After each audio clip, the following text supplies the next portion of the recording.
Welcome, everyone. I am your host, Peeze Delariz, and you are listening to and perhaps watching Calling the Audible. I am joined next to Simon Dagenet, and a special guest who is not Simon Dagenet, so definitely very special, is GMK himself, GM Kolethras. Joined at the hip to Simon. Yeah, it's very symbiotic. We are produced by the Eagle at Master Control.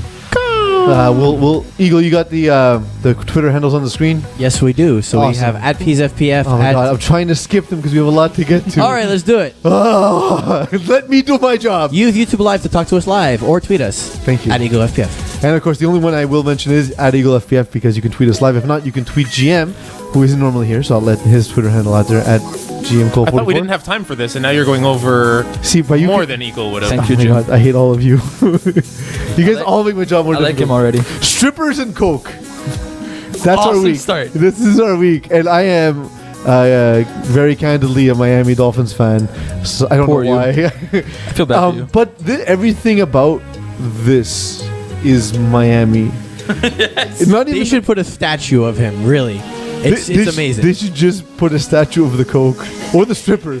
Actually, they should put a I'm really excited to see because Ballers Season 4 is probably going to have a coach doing coke. Most and it's likely. going to be entertaining. So, for those who don't know, Although you wrote in the script Coke story number 1, and I was like, oh, Peeze has a Coke story. I want to hear this on.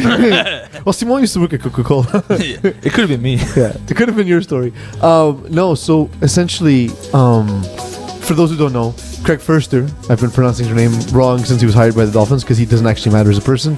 The only reason he's important is because he does he does coke off strippers.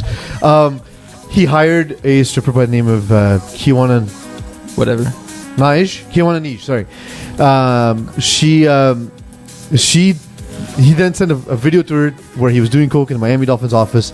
Then was going to a meeting. As he admitted on the video, he professed his love to her and said that even though he was having the baby and she was having the baby and it was going to change things, he was just happy to know her and so on and so forth. And then he exclaimed that he wished he was doing the cocaine off of one of her body parts. Yeah, I'll leave that to the audience to guess which part or to do some research. It rhymes with cat. It doesn't rhyme though. So I guess it's bite. Anyway, It rhymes with catch. it does. It rhymes with a lot of words. And it's everything about this is ludicrous, including the fact that it is the second cocaine story out of Miami in the last week and a half, basically. I'm shocked. Yes, it's Miami. But professional sports coke story, and the other one is former NHL player Yuri Hudler was on an airplane. this only got glossed over because an NFL coach was taking coke before going to a meeting, which if you have to watch film on the Miami Dolphins is probably the best way to enjoy it. Yes, it's very difficult to do. Believe me, I know. And Yuri Hudler, who was like, did he ever do anything in the NHL? Did he ever live up to any sort of promise whatsoever? He had a jersey with his name on it. Yeah, all right. That's not pretty- so bad. that's It's pretty better good. than us, I guess, Yeah. right? But he Although- was on an airplane and was demanding cocaine and attempted to urinate on a beverage cart. That's awesome. When No. you gotta go. But like, here's my thing: was he attempting to what does attempting mean? That he couldn't get it out, couldn't find the zipper, couldn't pee in front of other people? Was like, the cart moving? was he Did he miss Was the he cart? peeing, but he missed exactly? did the plane barrel roll? Like which of these is the most likely scenario? Maybe his lack of accuracy is why he's no longer in the NHL. Perhaps. And with that, of course, if you do want to catch some KHL games as well as any NFL games, remember you can catch all NFL games this season at The Zone. That is DAZN, our new sponsor, of course. It is the only place in Canada that will show every single NFL game live, including all playoffs and the Super Bowl, plus NFL Game Pass, NFL Red Zone, NFL Sunday Ticket. The Zone is offering Canadians more access to NFL than ever before with no blackouts. That is DAZN.com. So it's not pronounced Days In. The Zone.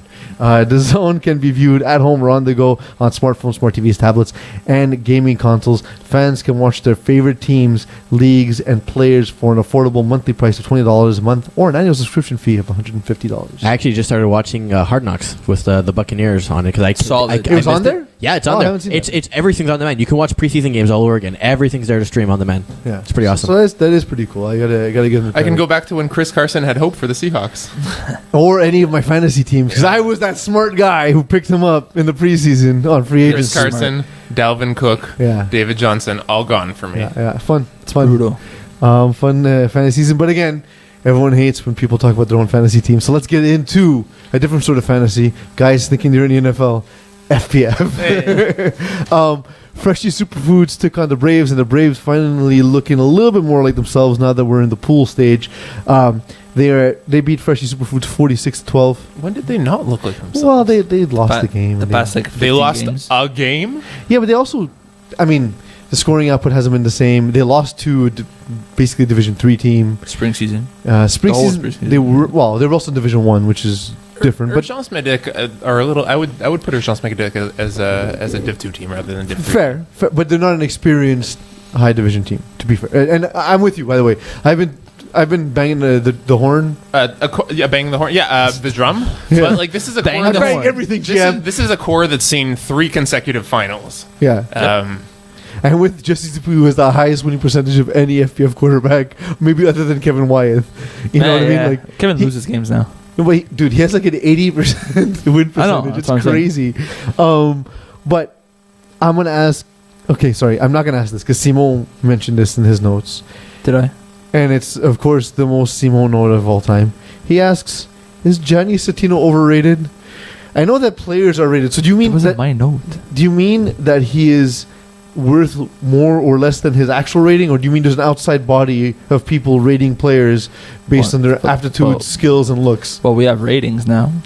So is that what you're saying? Is he Yes. is he performing Is he above or worth under this his rating? Okay, so in this case, I'll allow you to use the word overrated. So in my case, I'm using the words right. yeah, that's surprising. So Okay. is your question specifically, is he overrated compared to the rating he was assigned 3 years ago when he last played in the league and has not played since?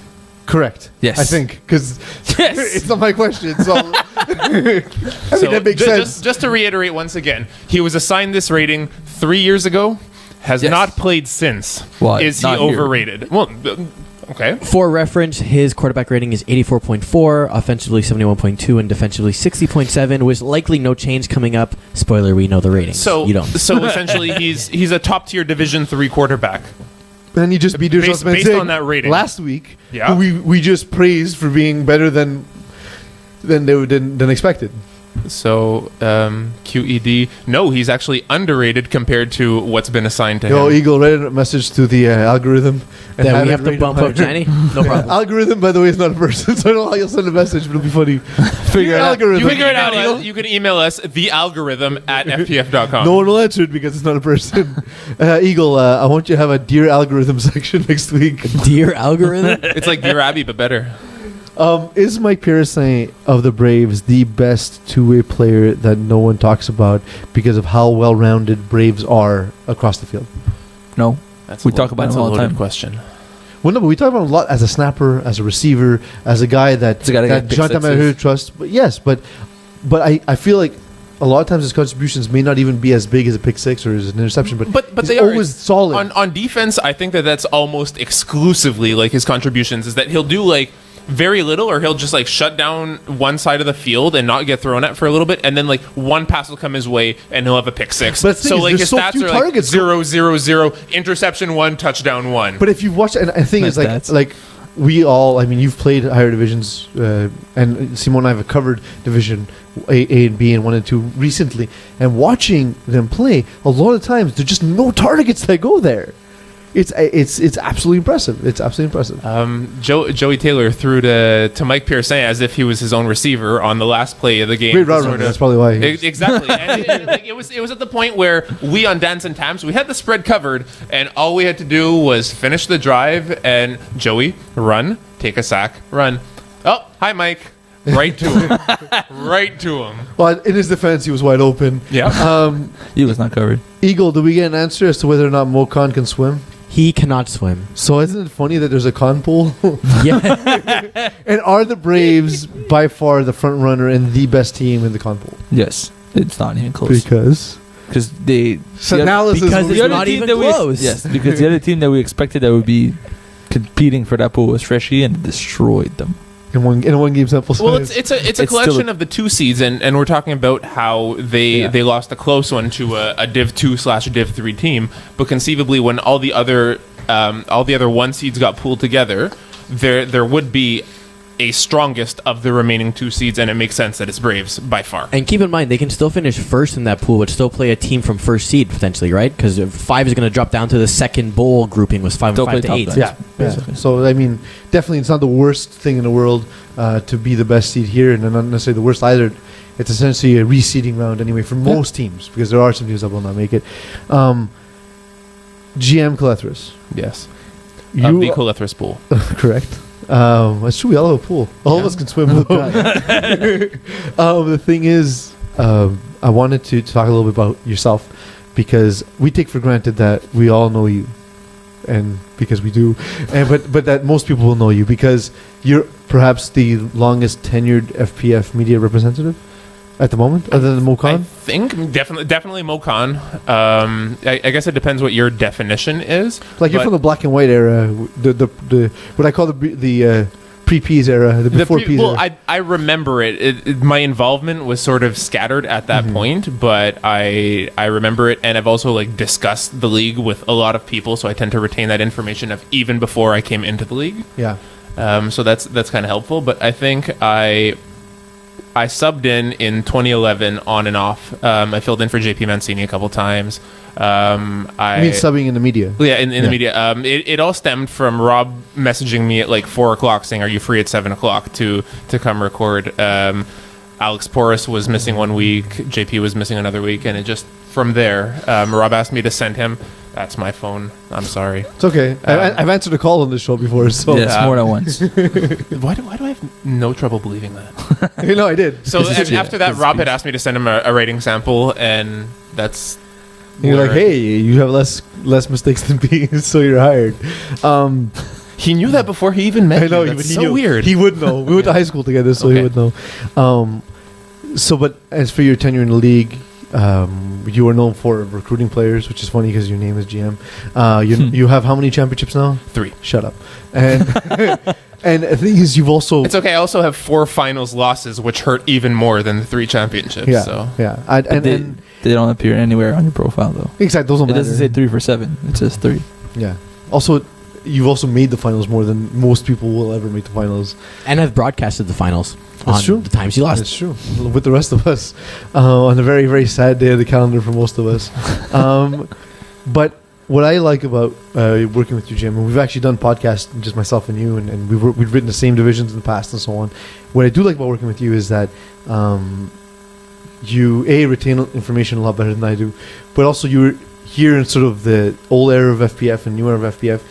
And you don't just hold to the past and hold it in high regard without recognizing, of course, all the talent that we have today and just the massive growth and what we see for now in Division 5 compared to when we played in Division 5 when we first started. It's we didn't have CJEP and university level players. I played in the first season that Division 5 was a thing, and for the longest time, my claim to fame was that in that Division 5, it was the only team ever to make the finals with a 3-7 record, which has now been broken by Backyard Bruisers, who not only made the finals with a 3-7 record, but actually won finals, yeah. as well. So That's a bit more prestigious. Actually, both those teams started the season 0-5, which is even more amazing. yay, parody. So apparently, parity is a good word to use when describing the game between Smokin Axolotls and A Squad. It was 26-26. It was looking at both these teams. I thought this was the best game to see their talent level based on the rest of the teams in Tier 1. Both teams also really, really needed this. I guess. I'm happy that neither team lost, but it sucks that neither team won. But tying sucks, so, you know. Yeah, I have it in my script. Tie is stupid. Eagle, Yes. is there a chance that these two teams survive and make it to the next round, and other teams will not have a win and therefore not advance. Everybody advances. Everybody advances. Everyone advances this round? Everyone advances. It's just whether you end up in which bowl you end up in, basically. Okay, so everyone advances to the bowl stage. Exactly, Yes. but basically it's whether do you stay in your grouping, do you go up, or do you go down effectively? Because at the end, the top 4 teams in the Badminton pool are going to be together. Then the lowest team plus the next 3 teams in the Mokan pool are together, and it does that basically snaking through everything else. So you get down to the other pools and similar stuff, pretty much. So if you're in the lowest pool, it's the highest team that actually moves up in terms of the bowl. So everyone makes playoffs. It's just where you end up in there. Okay. Captain should have received an email today or yesterday. So please have a look. And if you're not a team captain, communicate with your team captain because he would have received the information by now. So if you do poorly and conceivably pee in the pool you're in, you're moved to a different bowl. Nice. I like that. Is the pool just a really small kids pool? Where Mokan, That's a crime. Where Mokan can actually survive in. Is this the first game where Smokin Axolotls played a team that they conceivably had a chance to beat? Yes.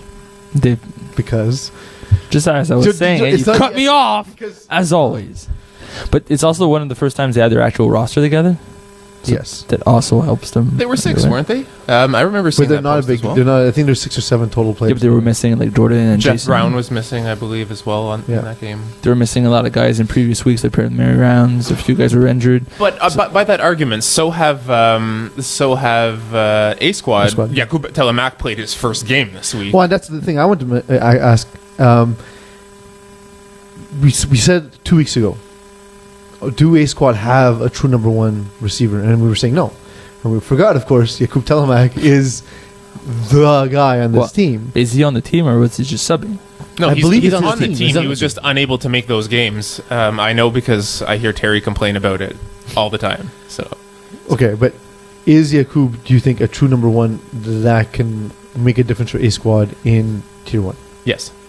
Because? Corey Wolowski definitely needs that receiver that he can not only air the ball out to, but who's athletic enough or half athletic enough that he can send him on those routes to pick up the safety, like the sort of draw routes to open up the intermediary as well. So even when he's not throwing to Jakub, just the fact that Jakub's presence is on the field opens up other receivers. At the same time, I think of it kind of like a double-edged sword because Jakub can make a play on a badly thrown ball, but there's times where he doesn't. And so that's basically been the problem with A Squad in the previous games where Corey isn't necessarily the perfect quarterback.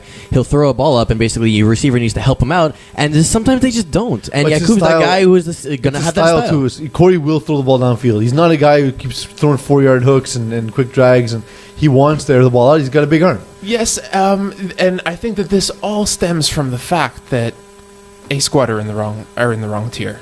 I would say both these teams are in the wrong tier. Yeah, to be honest. but the thing in A Squad's defense is that they had Giovanni Lani on their roster when we calculated them, and there was another player as well who was on that roster that artificially boosted their rating, and now they're way under the cap compared to what they registered with, and they're facing teams that they have no business facing. Except for Smokin Axolotls, who technically should have also been in Tier 2, and they actually chose to go up because Jason Rossi wanted to be quarterback. So if we argue that they should have both been in Tier 2, this would be a Tier 2 matchup. One team makes a conscious choice, and one team had 2 players that were calculated on the roster that never showed up. So in fact, Smokin Axolotls could have done the opposite. Once they realized they were going to be in a higher tier, they could have added someone early on before this also started. You know, knowing they're in Tier 1. So definitely, I mean, I would agree that as the teams are built currently, they stand out somewhat in Tier 1. But at the same time, in one case anyway, things could be done. In another case, it's unfortunately trusting guys that it's like trusting the Nevada entertainer. You know, sometimes it won't go the way you expect. So why isn't Jason Kokolakis a bigger impact for Smokin Axolotls? I have an answer, but I'm curious to see what you guys think. because this was one of his first games playing with the team. But in general, he never seems to put up big numbers despite his size, his speed, his hands, and so on. I think that because of his size and his speed, his physicality, he tends to excel when he's a big fish in a small pond. Mm-hmm. When he's on equal footing with athletes who will play him the same way he plays them, he struggles. because like I think he's used to having that physicality and that advantage, and isn't as used to receiving it on the other side. So when the matchups are like when you're in facing tier 1 teams know the importance of playing your man and like making sure that there's no separation. And I think that struggling to get that separation when you're used to just blowing by defenders is difficult to overcome. I think there's something to that. When I've seen him play, I've noticed that a lot of times in breaking routes, for example, he tends to run into coverage because, again, he's not used to having to look around to see, there's no need for me to continue my in. I can just sit in this hole rather than run into coverage if he's not the first read. Because, again, if you're the biggest guy and no one plays physical and you can come over the middle and just catch the ball in front of someone's face, you can get away with that. But then as the league gets more and more athletic, as we talked about as we started, and as you're playing in this type of tournament where everyone is more athletic in a higher tier, that may be an issue. Agreed. I have no further Do you have any contributions to the show? Or nope. I have no further notes. Okay, so I feel that you covered the argument well. So although I could repeat what you said, but you know. What's your favorite kind of peanut butter? So, you know, I'm the kind of guy, I've been always going... I figured I'd get you somewhere where you can contribute to the show. I've been the kind of guy who's been going with crunchy Kraft for the past 20 years. Okay. I still love it. It's fantastic. Crunchy is a treat. I do that once in a while. People come up to me and like, oh, you should try this. What is it, Jif or Jaff? Brian? Is it Jif or Gif? Choosy moms choose Jif. Jif, there you go. Jif it is. Thank you, Jim. Jim is all about the choosy But I'm not going there. I'm not, I'm sticking with Kraft. You do know me well. Love that shit. What do you do? Where do you go? So when I first bought my condo, I spent this is when I first moved out of my parents' home. I spent every dollar I had on furniture and all sorts of stuff, and you know the things you need when you buy a place for the first time. Peanut butter. And then I had no money for food, so my first 6 meals were peanut butter and spoon. Did you actually eat the spoon? Or? No. What? He's not Usimo. Calm down. It was like a side dish. You don't really eat that.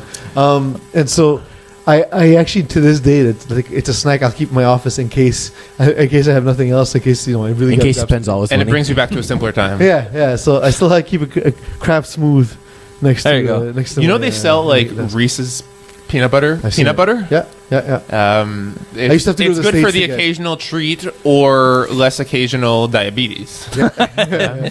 Diabetes every morning. Eagle? Depends on the use. If I'm doing a sandwich, I'm going to use it's always Kraft. I'll use the crunchy one. If I'm doing cookies or any typing of that needs an ingredient to go in it, I'll use a smooth one. I actually have one of each. Super smooth, I am not down for some reason. Which one, sorry? The super smooth or the super creamy one. Yeah, or the whipped one? Yeah, I can't do it. I can't do it. No, I want the texture that like sticks to your mouth and that you have to like fight off for your palate. A couple other things. I did have an ex-girlfriend who congratulations, whose father was retired from Kraft. What?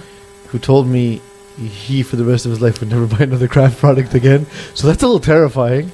And also, I had this thing I would do when I was really drunk. Sorry, when I had consumed several adult beverages. Hi, sponsors. and then I would come home after consuming these beverages. Not driving, taking a taxi or Uber. And I would call it peanut butter surprise, which was I would take chocolate chips and dump it into peanut butter, and then fish for the chocolate chips. It was delicious. I am so glad peanut butter surprise was a snack for you. I was thinking the exact same thing. I want that right now. That sounds amazing. You need to be fairly inebriated. To be fair, I'm sure it's still good anytime. I'm just impressed you had chocolate chips in the house at all times. So how else do you make pancakes? I also work in a cooking school. It changes things. Yeah, but see, if you're small, you make crepes. So that's true. You don't put chocolate chips and crepes. What are you doing? You did it on top. It's bizarre. It's not thick enough. Eagle, what's happening with lockdown? 50 to 18. You guys got crapped on. That's what happened. I need to say the score so people know what happened. Simo, they don't have the script. Lockdown lost 50 to 18 to all hooks. So this week over here, obviously I'll be a little bit more specific because it's my team. We were only 6. We had a couple people who had emergencies at the end. One of our players is a dentist, so got called for an emergency. Another person's a teacher, had a conflict that couldn't make it at night. A couple people on vacation, a couple people on business trips. So we ended up being 6. And I mean, not to say we didn't have a chance per se, but we knew our game plan needed to be to keep the game close. We needed to slow down the pace of the game, which we managed to do in the first half. We finished that first half 19-18, and then the second half they started with the ball, 40 bomb. Then we got the ball back, 4 and out. Then they scored on like the 1 or 2 plays afterwards. We got the ball back, interception. They scored again. It got out of hand in the second half. So not much you can say about that. Yeah. I didn't think you guys stood a chance with your full roster, to be honest. I just, highly on this show we think of all hooks in tier 2. Who rushed Theo Levine in your game? So that's a good question. We actually had a strategy of our rusher and our backup rusher weren't there. So I ended up being the third alternate rusher. God. So, but so we all knew none of us on the team were going to be able to contain him properly. So Or at all. So what we tried to do with our coverage is we played a lot of cover 2 with Spy in the middle, Brighton Streeter being Spy. So basically, we knew the tendency is for him to roll to the defense's left, his right, and basically break off up the field. So anytime he would break the rush, we immediately shot the gap, and he still beat us a couple times. I mean, it's just he's just way too fast, way Why too not fast. just have Brighton rush then? Because the coverage is very different at that point, right? You take your best defender to rush, and he's getting rid of the ball on most of his plays on a first throw, right? So the thing is, Theo Levine is also a fantastic thrower of the football. Yeah. He's not just a running quarterback. And on the run. So, yeah, the plan was to basically force him to roll to our left, Streeter rush, and then basically crash from the right side of the field to the left as well. My God, I wish I was there. Just to see you rush Theo Levine was That must have been pay-per-view worthy. Benjamin Detilly. He scored twice and he's emerged for all hooks. Is he the best acquisition in tier 2? I think he fits the all-out schemes really, really well. Mhm. I think he's that kind of guy that matches up well with the team. There were only 6 also from the roster sheet. 7. Thank you. They only have 6 names on the tab. One guy didn't get stats.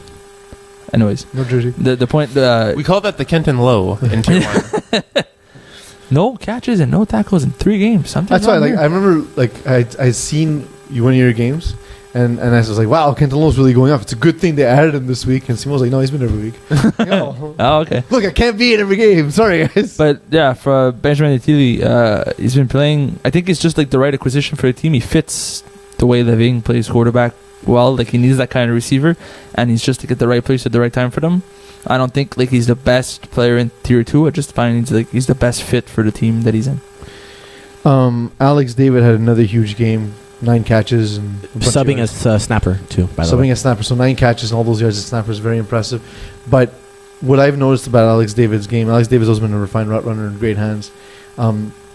He's no longer hitting the ground every time he catches the ball. Well, and I think that's a product of snapping as well, is that we had that main criticism of him is that the yards after catch were almost non-existent because similar to, as you've mentioned, his tackle days where he would anticipate the hit and just sort of go down the ball.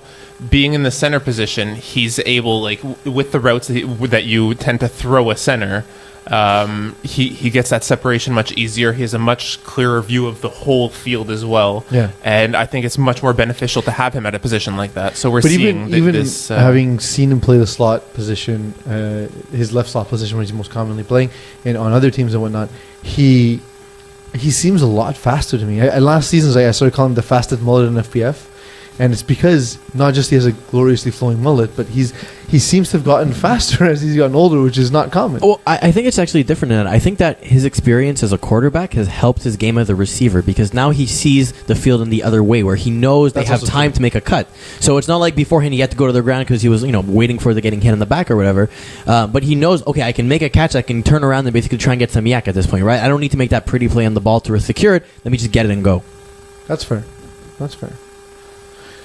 So, any other thoughts on It also Alex bears David's mentioning game, that Alex David has been a consistent player, even when he had this lacking in yards after completion. Even when he wasn't the center, years and years ago, he had a 65 reception season or something like that. Yeah, that was a long time ago. But he's always put up lots of catches. Yeah. My thing is, if you actually look at his yards per catch in recent teams in recent seasons, it's been impressive. He's getting a lot more, and a lot of that is the not going to the ground. But a lot of that, he seems more explosive to me. He just seems faster. He had ankle issues when I first met him, so maybe he's trusting that ankle a little bit more. He's told me he's trained more for explosiveness and speed, and he's put on a bit of muscle, so he feels more confident.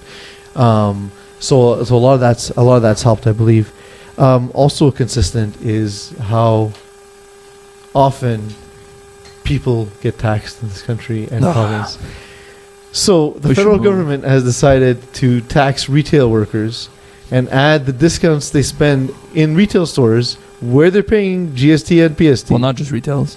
And they pay GST and But- PST but like the that's- full price GST, PST, Yeah. Yeah. and then their discount is calculated. Yes, exactly. And then their discounts are now going to be added to their income. So if you make $20,000 a year and you work at Banana Republic, and you spend $500 in the store, your total income for the year is now $20,500 because the discount is considered to be income. So by that logic, do MPs who say have their lunches comped, does that get added to their? No, That's it does not. Is this specific to? Well, it's not just retail. It's any employee discount whatsoever.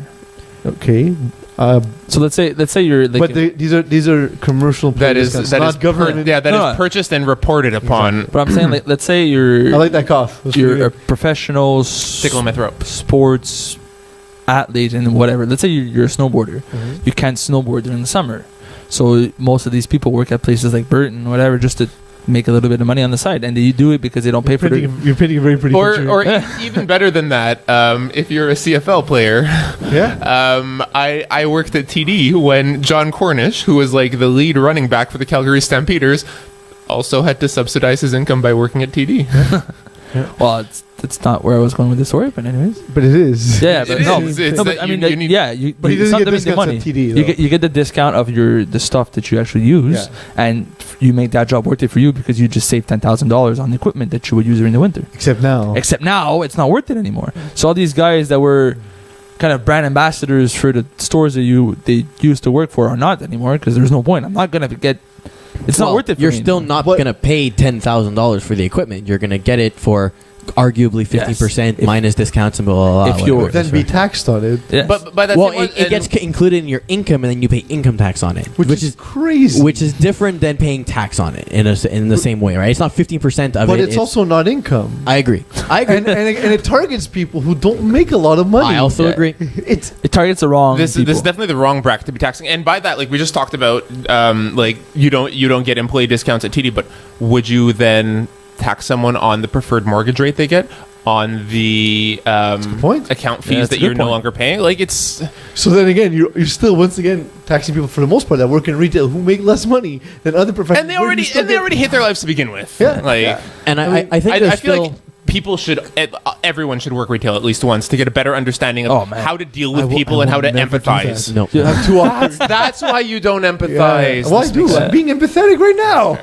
And- So you're and not the one that's a dick at the store. just to clarify, Peeze, this isn't actually law as of right now. They're still discussing it and how it's going to work. There are a few measures that It's people are still been debating. proposed. Yes. Well, one of the options, though, which actually does make sense, is taxing anyone who gets a discount past the cost price, basically. So, Why?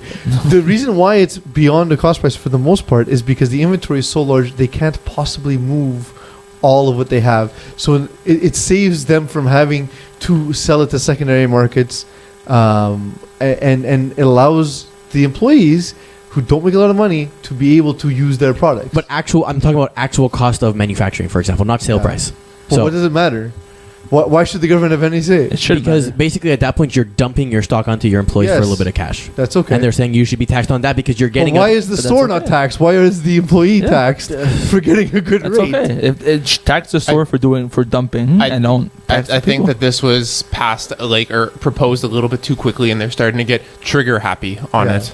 The other thing is, likewise, and this goes into inconsistency, I guess, is the Canadian government has also decided not to tax Netflix most recently. Yeah. Because Netflix has made a direct contribution into the Canadian CRTC? content. Yeah. Which, to be honest, and this is the reason I'm mentioning is to show that I'm not partisan to one party or another. I think it's a good move because it's direct investment where if they paid taxes, they would never see that investment in That's the first true. place. Now, Quebec, of course, is not happy because there's no guaranteed investment in Quebec content. Benjir. But that's your problem. You also Yes. I feel like we dwelled too long on this topic, and you missed my segue by using the word trigger happy to talk about Trigger happy bunny Thank you. took on Hold My Beer and lost 33-26. JD Jolly was absent for this game.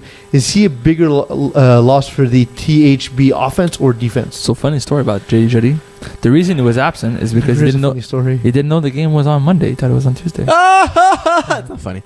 Dude, illiteracy is not funny. It kind of is. Jim?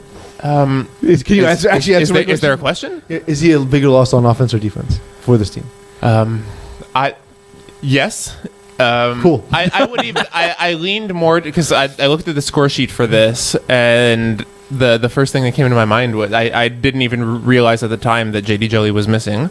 I just saw the receivers on offense, receivers on the defenders on defense, the sort of lack of stats, and I looked and I was like, oh, Patrice Lindor is the leading receiver for this team. Yeah.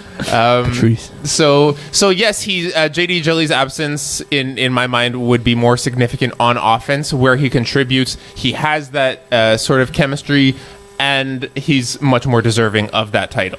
Does this show a depth problem for Trigger Happy Bunnies in that if JD Jolly or Pat Lindor are missing, they simply cannot compete? If JD Jelly is missing, You think if JD is there but Patrice is there? No, I disagree. I think they need both their guys, not just one of them. well, it helps, but I think that the loss of Patrice would be easier mitigated than the loss of JD. I find that it's more of a defensive problem for them. Lots of people can run those 10 hooks. Yeah, okay, but I find like it's more of a, like if you have JD Jetty and Patrice as corners in tier 2, you have two solid pieces together. If you remove one of them, the other one's not good enough to elevate the team by itself. I'm not like, to me it's more of a defensive problem than an offensive problem. I find like the way Jonathan Lemieux runs his offense, you could kind of like mash up any kind of guy right in, and people could catch the slants, catch the hooks. Like he tends to throw the concept, not the receiver. Yeah. He doesn't have favorite receivers. He just throws the concept that he believes in, that he called. That's why I find the defense hurts more when they're missing than the offense, because Jonathan Lemieux is going to find someone else to kind of throw it to. But they need both these guys to win. Brad Evans had 53 yards rushing on 5 attempts. I know I had a lot of fun at Brad Evans' expense, the Hawaiian shirts and so on. He's actually not a player I dislike, and he's not a person I dislike at all. But does he not get enough credit for his athleticism? If you're averaging a first down with every run, you're absolutely doing something right. Yeah, and he's a guy, like, we forget about it, but he was a solid Division III receiver for a long time, and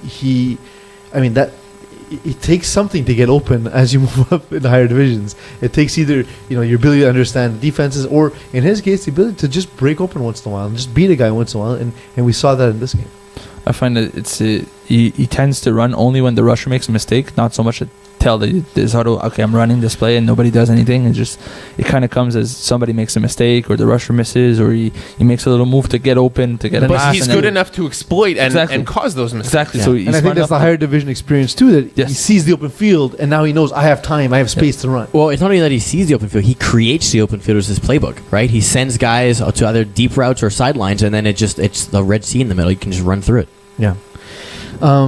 Also on the subject, because we talked about JD Jelly compared to Patrice Lindor as like the number one receiver on this team. Shout out Miles Kyler, who's the number one receiver. Here's the thing: we keep being surprised by Miles Kyler. Did you know, GM, that he has six consecutive seasons with Show Me Your TDs in that group, with 7 touchdowns going back to winter 2016. I could see that. 6 seasons of 7 or more touchdowns. That's not negligible. That's very good. And many of these are double digits. By the way, I think 4 of them are double-digit touchdown seasons. It's very solid. Similar to what we just talked about, though. Like if you put Kyle McKeegan and Miles Kyler on a list, and you tell like every captain in FPF, choose one of the two to be your workhorse on this team, very few people will pick Miles. But the thing is, and honestly, Kyle looks the part. He doesn't necessarily have the greatest numbers to back up where Miles absolutely does. Kyle is more of a defensive player. I disagree. Not when you see these numbers. But Miles has been a fantastic receiver, mostly for like the way he plays with Brad Evans. Oh, you think Kyle's more of a defensive? Yeah, Kyle. Right, yes. No, Miles as a receiver I haven't seen him with other quarterbacks. He tends not to excel. This is a system where he excels in. But with Brad, it's he's lights out. Like red zone converts is 90% Miles Keller, and it's working. Like, they're good on converts. It's just their chemistry is good. The patterns he runs works really well for his offense, and he's been that one guy that elevates the who might be your franchise. Absolutely. Greendale Human Beings took on X-Men, and X-Men's a team we've been critical about, and Greendale Human Beings is a team we've been, talking about it as this great team and whatnot. Greendale Human Beings playing their second game without Danny Aylward, who had an appendectomy. So that's why he's been missing games. Yes. I spoke to him this week. He's doing well. He's healing faster than expected.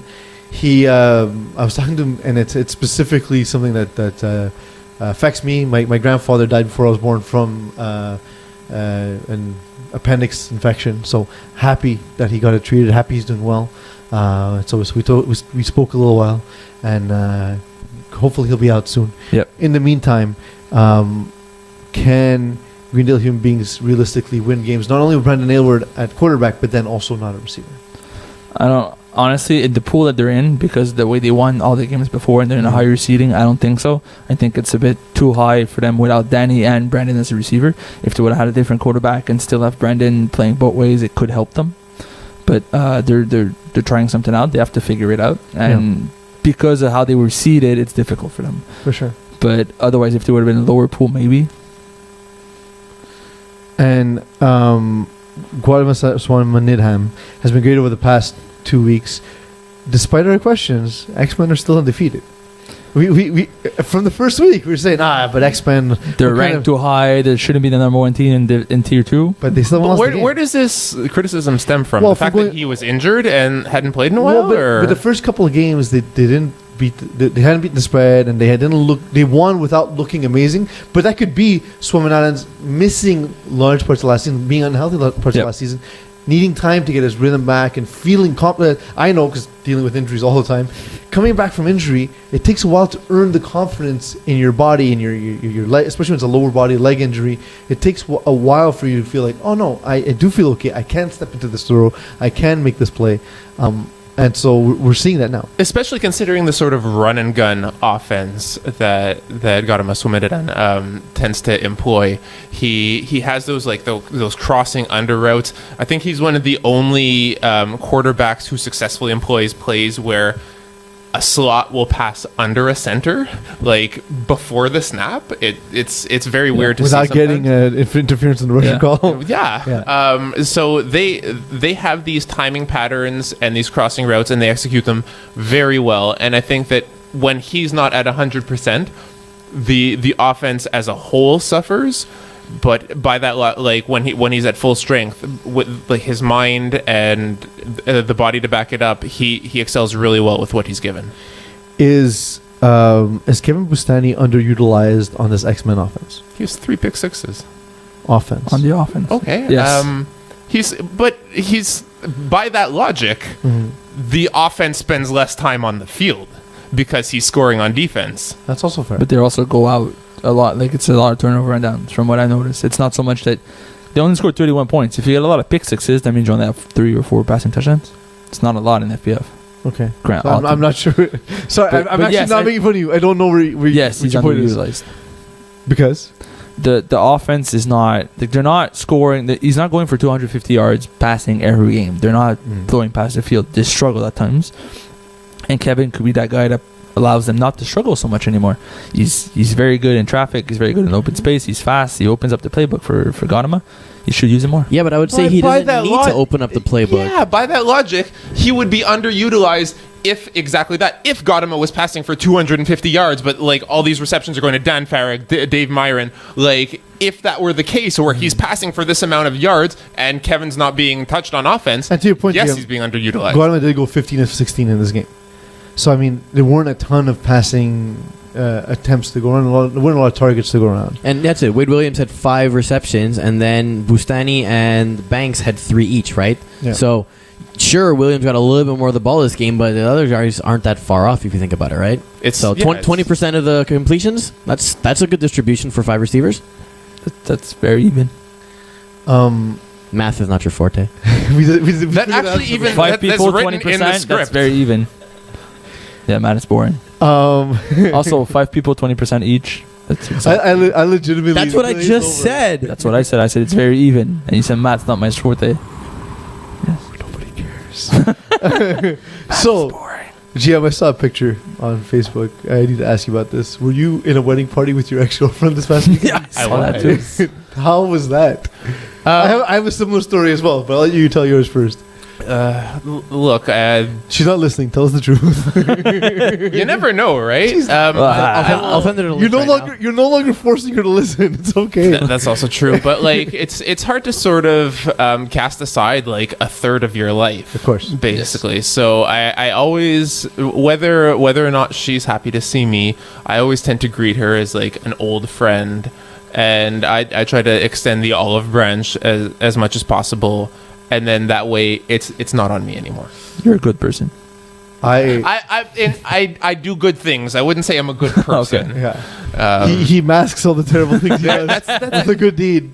He's the dude who like puts a 20 in the church collection basket to make up for other He's things. that guy. I shortly after I had broken up with my longtime ex that I dated, going back to my mid 20s.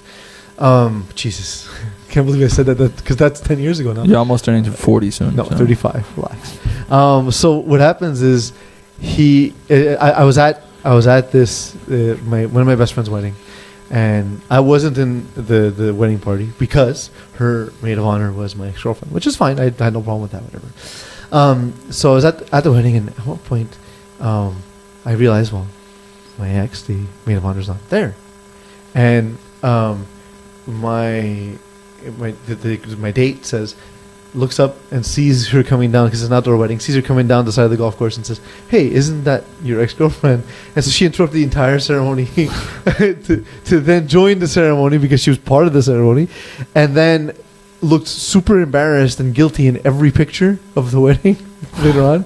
And then I guess to deal with that, she got incredibly hammered and threw up everywhere.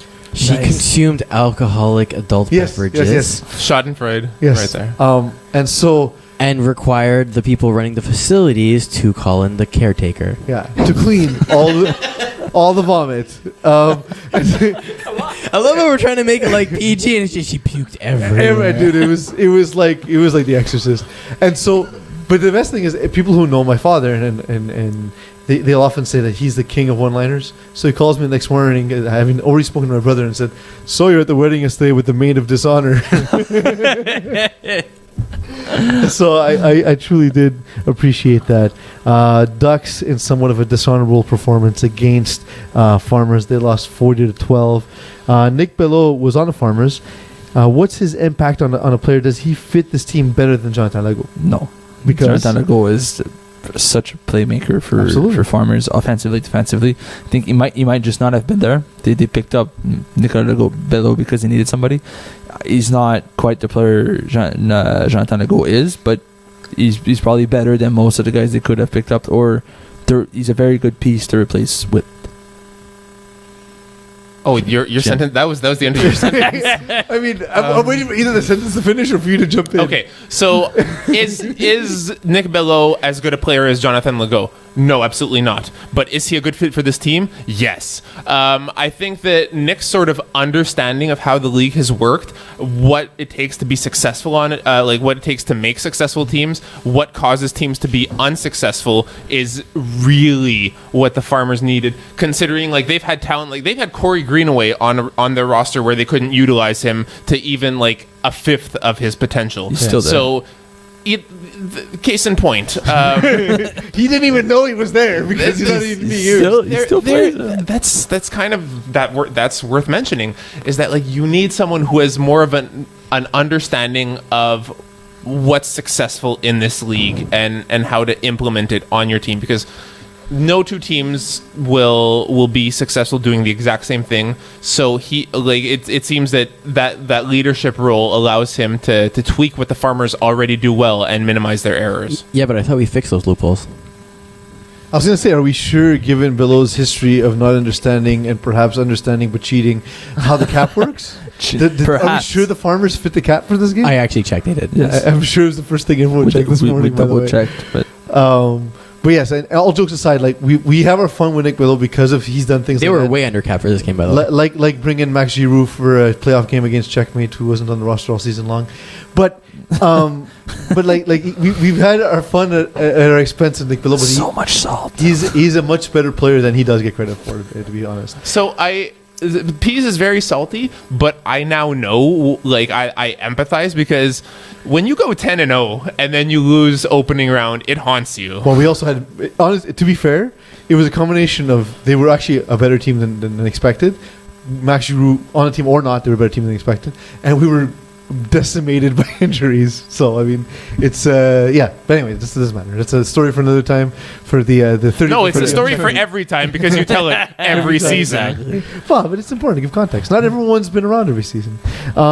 Yanni Loeb subs for Zachary Frankiel at the quarterback position. Simon was happy to not have my job and have to pronounce these names. Yes. And the Ducks simply can't keep pace. How does that account, however, for the 26 points allowed by the Ducks in the first half? Well, if your offense doesn't go anywhere and you turn over the ball over either once, twice, or you give them 6 or 7 possessions in the first half, they're going to score at some point. But it's like, I don't understand how teams do this. Like, you have your backup quarterback. Yanni Loeb is a great athlete. How do you not just run every second play, take the ball out of the opposing offense's hands? Because it's boring if you run it all the time. You don't pass so much, and guys don't get targets, and they don't get involved, and they don't have fun playing the game. People so they complain in the huddle. Yeah. Everyone's open. Especially when it's a quarterback. Especially when you're losing, everyone's open, by the way. Yeah, everyone's open when you're losing, and when it's a quarterback who doesn't have that sort of like established grasp of everyone else. Whereas like you know that you'll be able to get away with more complaints than like your usual quarterback who won't take that shit and will tell you to shut up. When you say you're open, usually you are. When Justin says he's open, he's not. He's really. never open. Yeah. I will say that something I learned from a quarterback I played with for a long time, Fred Morissette, is the way he handles complaints in the huddle is always, okay, cool, come back to it later, and never goes back to it. But he always says very positively, okay, cool, awesome, and he like reinforces it and then just calls whatever he wants. But now Simon Vien having a bit of a drop off for Farmers, looking at the Farmers side of this game. 6 touchdowns, not terrible. But last season he really had a breakout season with 19 touchdowns. Yeah. Was it steroids? Yes. Okay. Also impossible because he's as skinny as it gets. But I mean, it depends how you train. It's true. You just spend a lot of time on a treadmill. It takes steroids to run longer. Quick correction there. Benoit Robideau was quarterback in this game. 6 TDs. Simon Vien was a receiver for 5 receptions, 66 yards, and 4 touchdowns. Yes, that's exactly what we said. I know. I'm saying last season he had 19. He has 6 all season long. Oh, all season long. I'm sorry. I thought you meant in this game. And I'm like, no, that's not right. Mea culpa. But no, I don't think it's a drop off. I think they're just. I'm glad you're here because otherwise I do feel like I do the show alone. Wow, that's not nice. No. What did I do? I find much. That's exactly Not much. Not today. Not much. And I find it was the day Simon finally understood the problem. Did he now? Did he? Not yet. No, I think it's just they're using other pieces differently. Farmers have been good offensively this season so far in the fall. So they haven't had to rely on Simon. I just think that and he stopped taking steroids. Yeah, they don't feed him as much, or he doesn't use the steroids. Sorry? You're away from the mic. So Yum. I didn't need to go to the mic. With that said, of course, FPF podcast in this season, Calling the Audible, is brought to you by Sportira, the official supplier of FPF jerseys and uniforms. I had to go to some read here because otherwise I was going to murder somebody in this room. So it's never too late to get a fresh look for your team for the upcoming season, as Sportira offers jerseys, uniforms, customizable graphics, and so on and so forth. Really great products. A lot of our teams in this room have used their products before and continue to. They kill it in their designs, going back to the murders. Urge to kill rising? Yeah. Say low. But that does bring me to my point, which I can no longer segue to. Ratings! Eagle, talk to us about ratings. All right, so we are working on changing the ratings for the upcoming winter 2018 season. So we're working with our resident mathematician, Ryan Kastner, also of Rainmakers fame, and Hall of Famer, if I'm not mistaken. Yes, also correct. 11, 12? Anyway. No. So we're working on making some changes this year. So first off, one big change that we're making is that beforehand we would limit the amount you could increase or decrease over a period of a season or a year. So we would basically make sure you didn't spike from one season to another.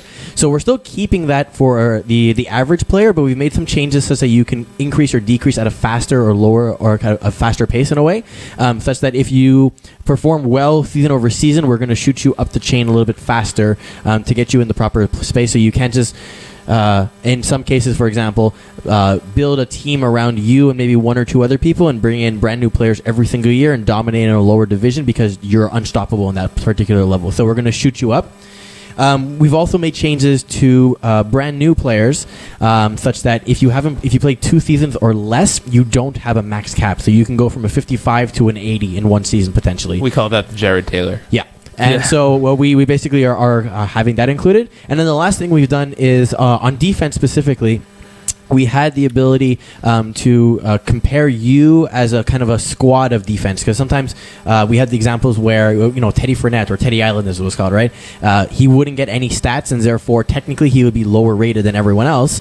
But it was because the defense as a whole was still doing well with him on it. So we used points against as a way to kind of regulate that from a defensive perspective, and we're doing the same thing for offensive stats this year too, where you might be a system receiver and not necessarily have crazy numbers, but you're part of the game itself.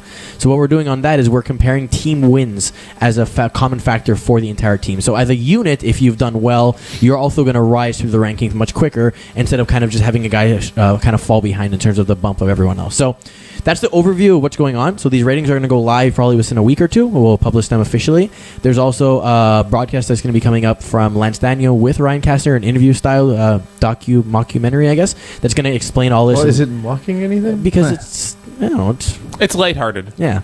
Okay. It's serious, but it's still fun. So we're gonna have that coming out sometime soon, so you guys can see a little bit more in depth. But overall, we're very happy with where the standings are at. Obviously, if we still see some outliers, you're welcome to email us when those go up, and we'll kind of adjust them over time. So yeah, looking good. I guess so. We'll see. Obviously, we'll get 1.5 million questions just based on this segment alone. So if you do have questions, talk to Eagle. Send them to Eagle. Yes, sir. Because I will just forward your message to Eagle. Dadbot Squad took on DK. Yeah, Predictable result, ratings. perhaps. DK, the highest rated team in the tournament, beating Dadbods 47-18. Jordan Allard, very much a rhythm player. I find if he drops the ball early or doesn't get targeted early, it kind of affects the rest of his day. This is a game where, despite the score, he was targeted often and had a very, very good game. Can you think of another player like this? So just that much of a rhythm player who needs to be involved, otherwise he just shuts down? Vinny Milano. Just because. It seems lazy. No. GM, you're better at this. So You've someone had the script for hours. Plural. You think I read these ahead of time? Plural. Sorry, go ahead. So someone who, Well, barely. when targeted a lot, will heavily contribute, but one drop seems to unravel everything. Yeah. Mike Harrington. Mike, that's fair. That's a good one, actually. That's a good one. Eagle, do you have one in mind? Or you also didn't read the script? Sean Haney? Sean Haney, too. That's a good one, too. I like that one, too. Sean Haney might not be as familiar to newer FPF players, but definitely. Those are two guys who can dominate a game and then can sometimes disappear. So that's something hopefully Jordan can work on. But it's good to see that in a loss was able to stay focused and the 7 catches he had and contributing to 2 touchdowns as well. Should Vinny Galano have been throwing this entire game? And would that have given them a better chance, or did it not matter against DK? Because Vinny Galano came in and he threw 2 touchdowns on 16 attempts, where Avram threw 1 touchdown to 3 interceptions. It would have been a better game with Vinny as a quarterback instead of Sean, but it's Sean's team. So Vinny knows that everybody's aware. I'm saying in a vacuum. I'm not talking about the team dynamics. Yes, it would have been. But in this particular case, Sean Abraham benched himself because he's like, it's 40-6. I'm not playing well. I don't want this to stick around. So whatever. Who wants to play quarterback? Vinny, here's the ball. That's why Vinny was put in. But otherwise, it won't happen. Okay. So the question is, should Vinny have started? Yeah. No. Because I think that had Vinny have started, he would not put up the same numbers that he did, as good numbers. Roshdi really excels at game planning what's presented in front of him. And I think that the change of quarterback made this game a little bit closer than it would have been had we had Vinny start outright. So would it have been interesting to see the sort of Paul LePere Top Guns approach with having two guys who can throw the ball, running trick plays, in that Roshdi. That absolutely is probably the way to game plan against someone who excels at game planning, is throw them the biggest curveball you can. Watch them panic. Yeah, the highlight of confusing Roshdi with like the dumbest defense possible, and he still talks about it, is even before I played for DK, I played against DK years and years ago, and Rick Cummins employed a half the field in man, half the field in zone coverage. So Roshdi would make a read on one side, and because he excels at those like no look passes, is that he'd see like man or zone on one side and assume it's the same on the other side of the field, and would try and target those no look passes, but it took him about like 40 minutes out of the game to sort of figure out that all is not what it seems. It's just, what the hell are they doing? It's a good. It was so stupid. It worked. Admittedly, that scheme works. I'm telling you, I run that scheme defensively. It does work. It works up until Roshdi knows you're doing it. Depending on the system, exactly. Wow. Yeah. And it depends on the type of system, Yeah. because again, some systems. But all defenses, you can say that, right? It's just Roshdi knows the standard one, so you can't throw him a regular one. He'll know how to beat it. Yeah. So all that to say is that like a sort of dual-headed quarterback, Chris Leak, Tim Tebow, Dad Bod squad would have been a better alternative to what we saw. And because what I've noticed, and we criticized a lot last season on the podcast in what Top Gun did, but what it did was allow them to compete with much better teams. You know what I mean? Allow them to compete with finance. It allowed them to compete with whatever. Because Rare on paper, Bears, yes, Clockwork the depth team. isn't quite there compared to the other teams that they did play against, but that absolutely evened the playing field. Scouting. Let's put your scout caps on. If you had to game plan against the DK defense, I'll let you go first, Simon, and then Jim, you can jump in. How do you beat DK? I would rather play finance than play DK, to be honest with you, just because the matchup. Answer my question. I am, but you cut me off Okay. every time. Because you always, your brain is broken, dude. Just face because it. the matchup of players that DK has, Axolotls, the Pilons, Pacino, all these guys together is so difficult to play against that you don't know who to pick on. You can't just pick on one guy and say, oh, this guy's the weaker defender on the team. So who's the weaker defender on finest that you'd pick on? Given that you'd prefer to play finest. Well, no, but or is it just a thing you say to? I want to hear Simon say Yeah, this, go because ahead. then everyone in the league will thrash him. That's fine. 2 weeks ago, I saw Karim Binat get picked on a lot, and it worked by no So regard. he's who you would pick on. Well, more than Pilons, I'm yes. asking you if he's Yes. who you. Thank you. Now, good to your point. Okay, so my point Scouting is, DK. Now that you haven't said a word about DK yet, go ahead. yes, from DK, all the players on the team, nobody could be picked on, so it's very difficult for you to say, I'll go on the left side of the field because these guys are on the right side of the So field. what do you do instead of what you don't do? You trade a player for Karim Bennett. You have them. You force them to trade a player. Honestly, like I haven't played them before, so I can't really stipulate. But what I would attempt to do is try to settle speed first of all against them. So see if we force guys to go deep early on, do they have to respect that? Do they line up a little bit deeper and gives us slants, or not at all? And then from that point on, we'll have to try to figure it out what works, what doesn't. There's no I don't think there's one way that works every time. Stop summing up your argument. GM. How do you beat DK? Yes.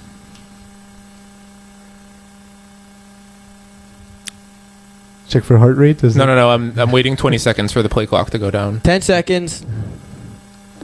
You take as much time as you can on offense. You take as much time as you can in the huddle. Keep the ball out of their hands. Slow down the pace of the game. Make it like a 3-possession half each, if that. What I love is about your analysis there was excellent and far more concise than Simone's. But more than that, was I love the confusion of those listening in their car, checking to see if their phone is still connected to Bluetooth because of the silence. It's like one of those songs that like has like silence towards the end, and then like there's like a reprise right afterwards. Yeah.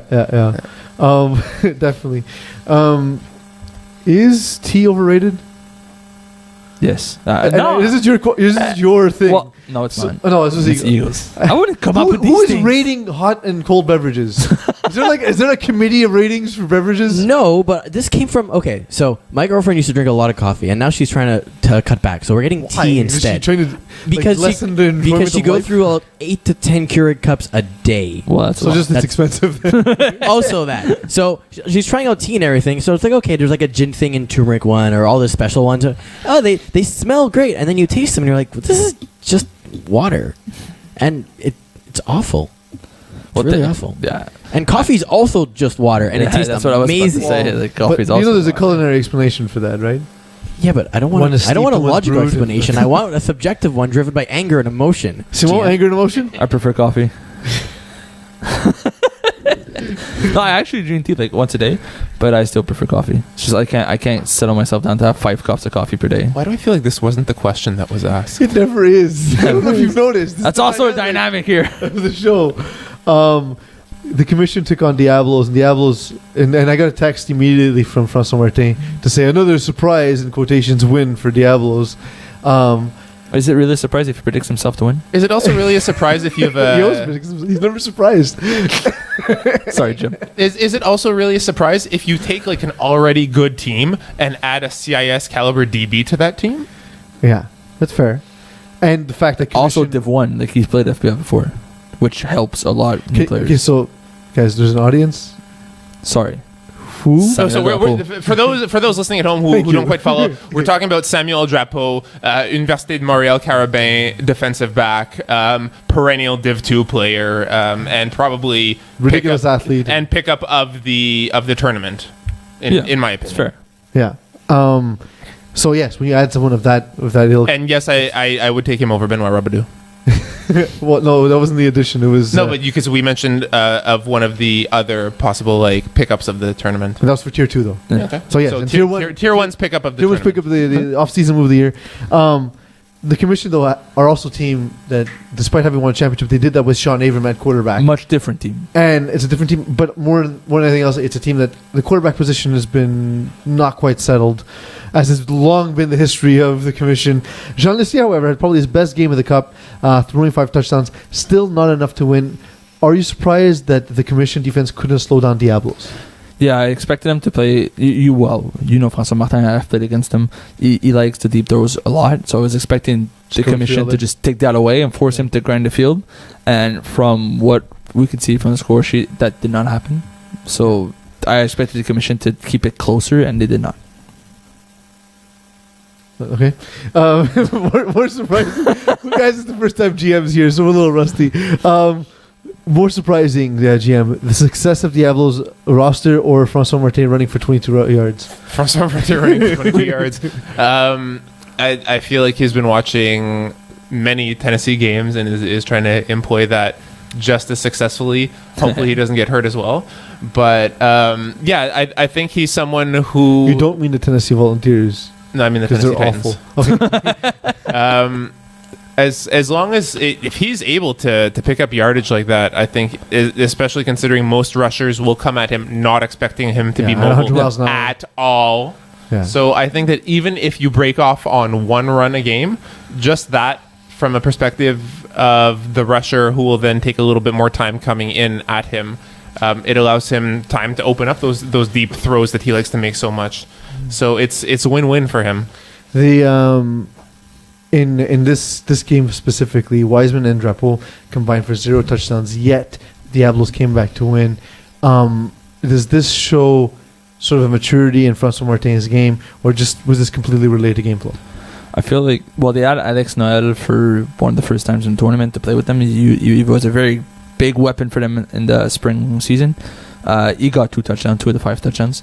I feel like it's just, he went there because the matchups were more difficult with Gab and Sam Drapeau. But I don't think it's a trend. We'll see often these two guys being shut down to no touchdowns.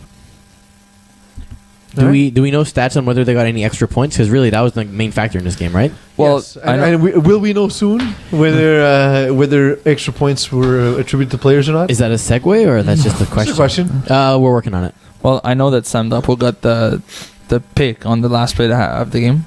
Yeah. That was pretty solid. On the convert, the commission scored on the last play of the game, went for 2 for the win.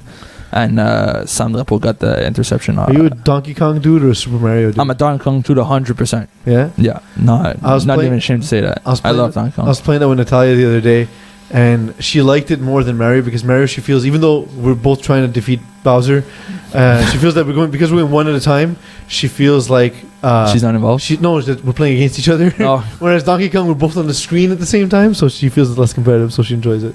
It's also way more difficult to play with 2 people. Yeah.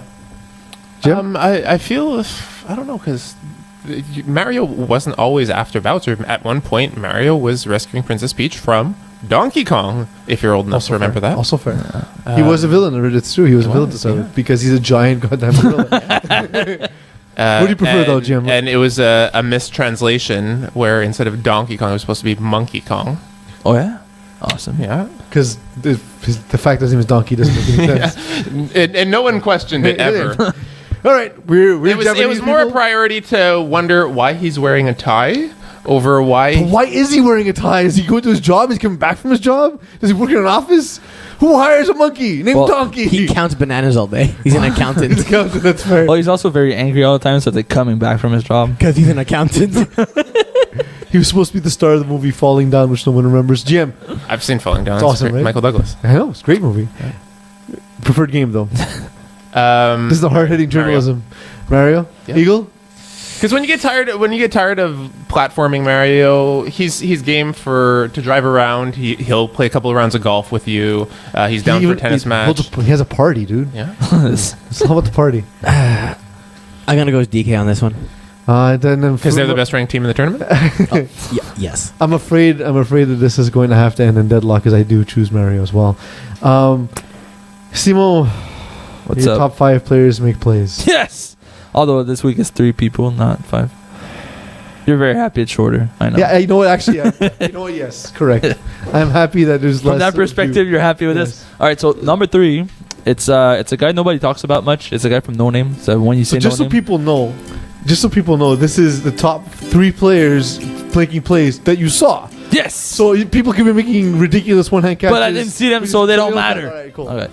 So number 3, No Name. When you say No Name, you think about John Grizzly, you think about Rob White, but you don't think about my boy Benoit Chabot, who made a ridiculous interception this Ridiculous week. again. Yes, 7 straight times in the segment. Yes! The word ridiculous. Although people don't remember because it was too long ago.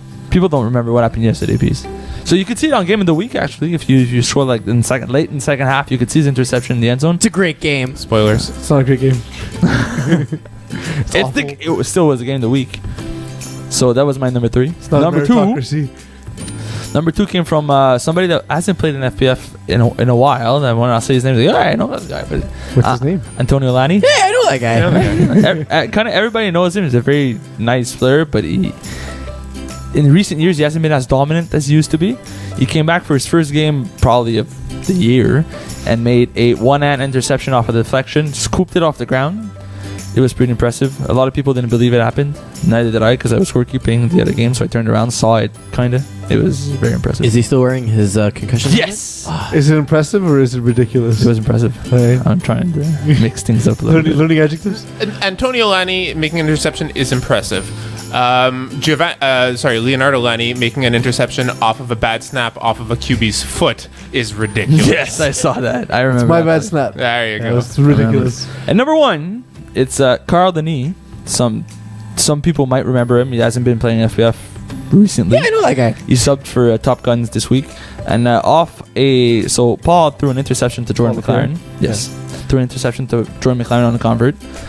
Jordan the entire team start running down the sideline. And Jordan's a pretty fast dude. So for Carl Denis to catch up to him, tackle him before he gets to the end zone is pretty impressive. So deflagging is your crescendo. Actually, keeping up with Jordan, catching up to him to get the tackle is my number 1 play. So tackle didn't even go in the stat sheet because the convert Exactly. That's why it's is on your crescendo. Yes. And here I thought we were going to have someone moss another player. Alas, it was a tackle. Eagle, I got to give you a little bit of love here for tackles. Was it ridiculous that he got up to him? No. It was very fast. Just impressive. It was very fast. Can we kill this segment for next week, please? Anything, because it infuriates me. Eagle, anything else on your that you want to go through, or quickly go to your segment? Quickly, I just want to mention the fact that we are working on the mobile scorekeeper app. We're making progress on that a little bit. So many lies. We'll have more news hopefully soon. So many lies. Right. Anything else, boys? What do you prefer? Thank you for having me. Yeah, well, we'll get to that soon. But Yeah, it's before not that, final we're gonna get into Eagle's segment again. He's new; he doesn't know the flow, man. Give him a break. I loved it though; it was amazing. I do have Eagle, one question for you. This is your. But fine, go to Eagle. I hope I killed Eagle's ears. Would you like to introduce the segment, Peeze? This segment is called Riddle Me Eagle. Eagle will give us a riddle. We will all attempt to answer the riddle, and then instead of him informing the audience, because this show is not about learning, he will choose from our answers to decide which is the new answer to the riddle. All right. So this week's riddle is: it cannot be seen, cannot be felt, cannot be heard, cannot be smelt. It lies behind stars and under hills, and empty holes it fills. It comes first and falls after, ends life, kills laughter. A little bit of Dr. Seuss in that one. GM, since you're the honorary guest. Once again, please. Jesus. Too long. It Can't do it. cannot be seen, cannot be felt, cannot be heard, cannot be smelt. It lies behind stars and under hills, and empty holes it fills. It comes first and falls after, ends life, kills laughter. Since it comes first, can we say Eagle sex life?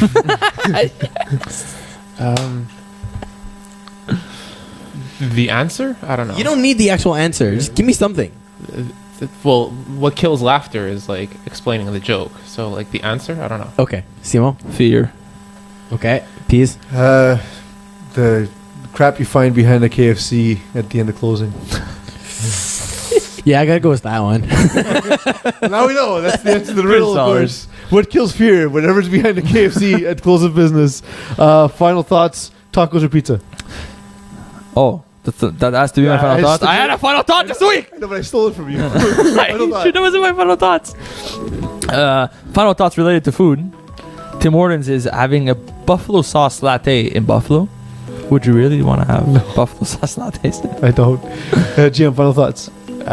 Soft shelled or hard shelled tacos? Hard shell tacos are another thing, so I say soft shelled. Although when I'm really recovering from adult beverages, I don't know why I feel like asked it's that hard shell. clarification because either way, it's still pizza.